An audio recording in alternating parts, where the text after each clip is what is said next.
Terima kasih Anda masih bersama kami di Kompas Petang. Saya Cynthia Rompas. Saudara Komisi Pemberantasan Korupsi KPK menetapkan 6 tersangka dalam kasus dugaan pemerasan dan gratifikasi penerimaan mahasiswa baru di Universitas Jenderal Sudirman. KPK juga mengungkap dugaan keterlibatan seorang guru dalam kasus tersebut. KPK menjelaskan guru tersebut diduga berperan sebagai pengumpul sekaligus koordinator sejumlah siswa dari sekolah yang ingin masuk Unsud melalui jalur mandiri. Dalam prosesnya biaya yang ditawarkan untuk mendapatkan 1 kursi mahasiswa baru disebut berkisar antara 50 juta hingga 500 juta rupiah per orang. Hal ini diketahui setelah penyidik menemukan percakapan di aplikasi WhatsApp antara tersangka Eko Sumanto, Kepala Bagian Akademik Unsud, dengan guru tersebut.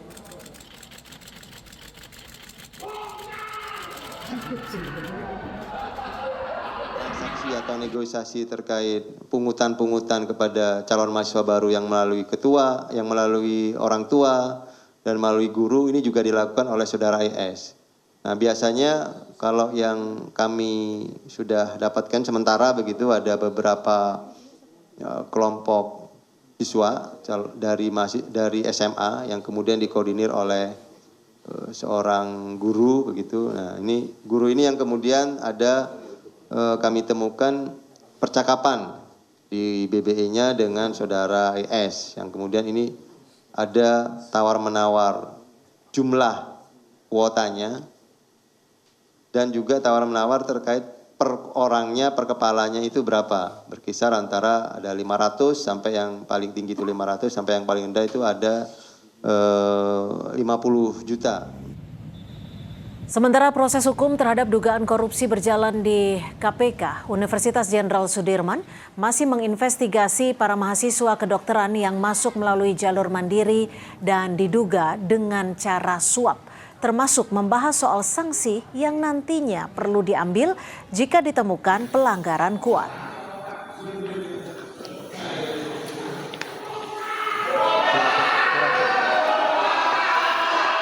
Untuk sanksi itu juga nanti kita konsultasikan bareng-bareng, terutama nanti ada Pak Sekjen di sini nanti sekaligus untuk memberi verifikasi apa tindakan selanjutnya.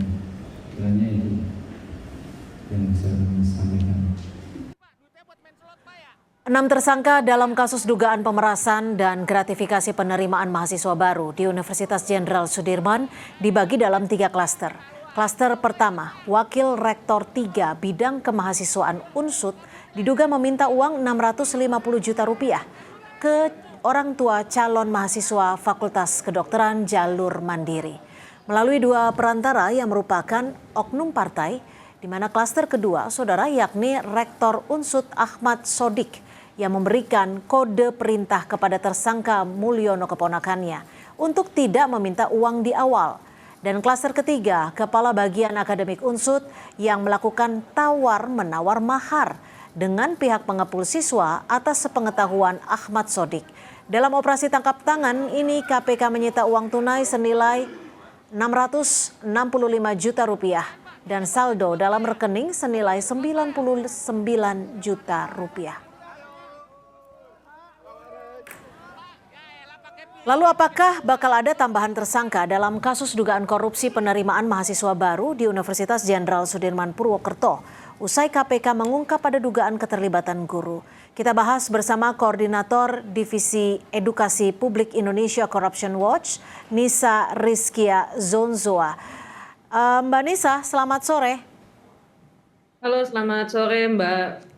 Ya Mbak Nisa, kalau Anda melihat kasus ini, ada peran guru yang diungkap KPK. Artinya, apakah Anda melihat jumlah tersangka akan bisa bertambah, Mbak Nisa?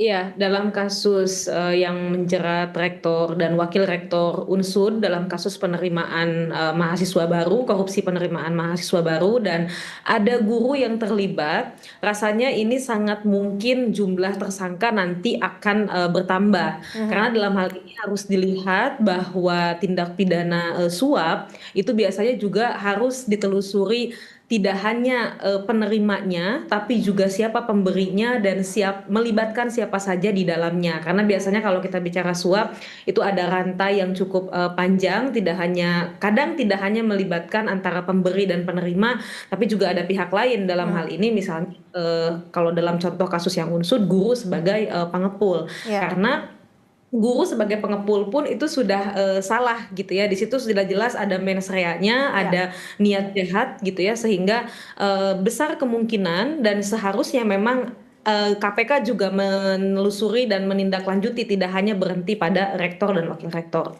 Oke, Mbak Nisa, kalau kita melihat kasus ini, sebenarnya kerannya ini dibuka awal mulanya dari mana? Indikasinya Anda melihatnya dari mana awal keran modus ini bisa terbuka? Iya, sebenarnya kalau kita bicara modusnya gitu ya Mbak, data ICW aja kan itu sudah bilang dari tahun 2006 sampai 2025 itu korupsi di perguruan tinggi itu ada 60 kasus korupsi gitu ya, dan ini ikan negara sampai 446 miliar dengan nilai suapnya sampai 4,4 miliar. Tapi khusus kalau kita bicara penerimaan mahasiswa baru saja itu terdapat dengan yang unsur itu terdapat 7 kasus gitu ya, dengan nilai kerugian negaranya mencapai 115 miliar dan suapnya mencapai 4,4 miliar. Ini kerannya sebetulnya dibuka dari permasalahan pembagian slot atau pembagian kursi untuk penerimaan mahasiswa baru. Kita tahu sekarang penerimaan mahasiswa baru kurang lebih yang secara umum itu ada 3, ada SNBP, ada UTBK, dan ada jalur mandiri. Yang paling banyak bermasalah ini adalah jalur mandiri. Memang khususnya PTN gitu ya Mbak, setelah ada undang-undang terkait dengan perguruan tinggi, kampus itu memang punya wewenang untuk mengelola atau mencari anggaran di luar APBN. Memang ini bagus ya untuk keberlanjutan kampus, tapi yang jadi masalah kalau tata kelolanya tidak benar, tata kelolanya jelek dan lemah, ini pasti akan memicu atau membuka keran terjadinya korupsi. Nah, apalagi di kasus Unsur? seleksi ini ya, maksud saya di seleksi mandiri di banyak kampus, slot untuk seleksi mandiri ini kan kadang tidak dibuka secara jelas ya, berapa porsinya gitu yang bisa diambil, kemudian juga terkait dengan penentuan SPI-nya, biaya sumbangannya itu sepertinya juga kan tiap-tiap kampus punya standar yang berbeda-beda. Gitu. Jadi gini, bagaimana kita bisa membedakan jalur mandiri ini benar-benar resmi dan dana yang masuk itu masuk ke kantong yang resmi, atau ada unsur jual beli kursi di dunia pendidikan? Ya, kalau untuk jalur yang resmi sebetulnya untuk jalur mandiri yang saya tahu di tahun ini tuh Mbak ada 2 cara masuk. Satu lewat tes, satu lewat rapot lagi. Meskipun jalur mandiri begitu ya, beberapa kampus PTN itu menerapkan jalur rapot kembali untuk mandiri. Ikuti prosesnya gitu ya, ikuti prosesnya apakah yang seleksi jalur seleksi tulis ataukah seleksi rapot untuk yang mandiri. Kemudian lihat berapa yang resmi dipublish di website, berapa yang diminta untuk biaya sumbangan yang resmi gitu, karena pasti kampus akan merilis itu di website masing-masing fakultas atau masing-masing kampusnya. Jangan pernah orang tua atau mahasiswa, kalau yang tidak resmi ini pasti ada jalur belakang nih, entah lewat guru di sekolah yang memang punya kedekatan dengan beberapa universitas, entah langsung dari pihak-pihak universitas, oknum mungkin ya kalau kita biasa bilangnya, yang diduga ya punya kecenderungan untuk melakukan korupsi, mencari calon-calon mahasiswa baru, nah yang kemudian membuat adanya praktik-praktik suap gitu di sebelum proses itu berjalan gitu, atau misalnya gratifikasi juga itu mungkin gitu. Mbak Nisa, kalau Anda melihatnya, apakah memang se-urgent itu ketika perguruan tinggi negeri memerlukan jalur mandiri untuk mengisi kuota bangku siswanya? Sebetulnya kalau untuk mengisi bangku siswa itu masih bisa dimaksimalkan lewat jalur rapot SNBP atau lewat jalur UTBK, tes nasional, itu masih bisa dimaksimalkan sana sebetulnya Mbak. Tapi kemudian ini kembali kampus memerlukan pembiayaan begitu ya, yang bisa didapat dari sumbangan. Saya bilang sekali lagi, ini tidak salah, tapi yang jadi salah adalah ketika kampus tidak transparan, tidak akuntabel atas dana yang diterima dari penerimaan sumbangan mahasiswa baru ini, Oke, gitu.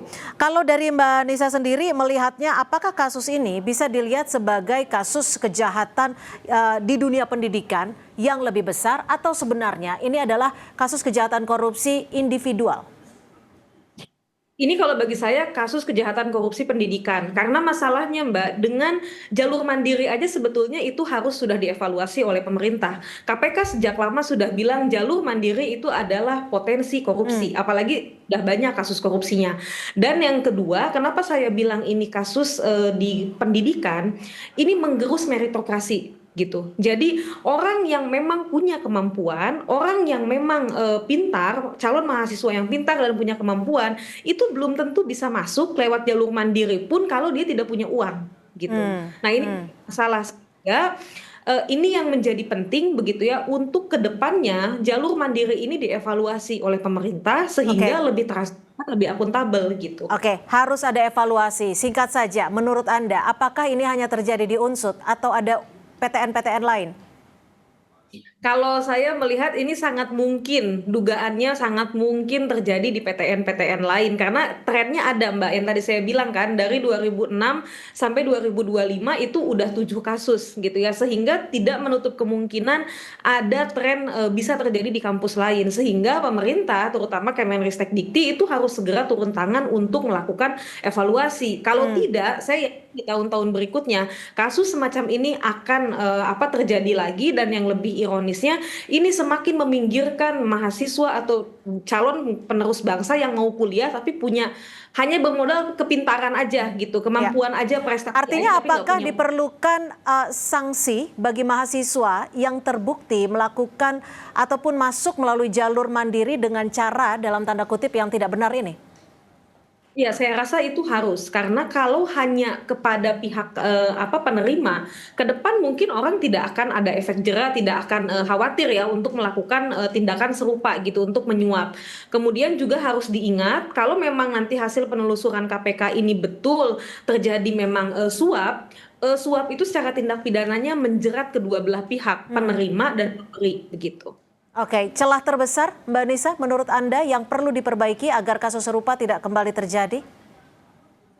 Tadi memperbaiki terkait dengan bagaimana tata kelola jalur mandiri ini, kemudian kampus didorong untuk membuka tadi transparansi, akuntabilitas terkait kuota, terkait penerimaan dana yang didapat dari sumbangan, dan tidak hanya selesai pada memberikan informasi kepada misalnya orang tua siswa yang membayar begitu ya, tapi ini dibuka kepada publik sehingga publik takut bahwa memang sekian yang didapatkan digunakan untuk apa gitu. Oke, dan juga sanksi diberikan bagi pihak pemberi dan juga penerima. Terima kasih Koordinator Divisi Edukasi Publik Indonesia Corruption Watch, Mbak Nisa Rizkia Zonzoa. Terima kasih, selamat sore.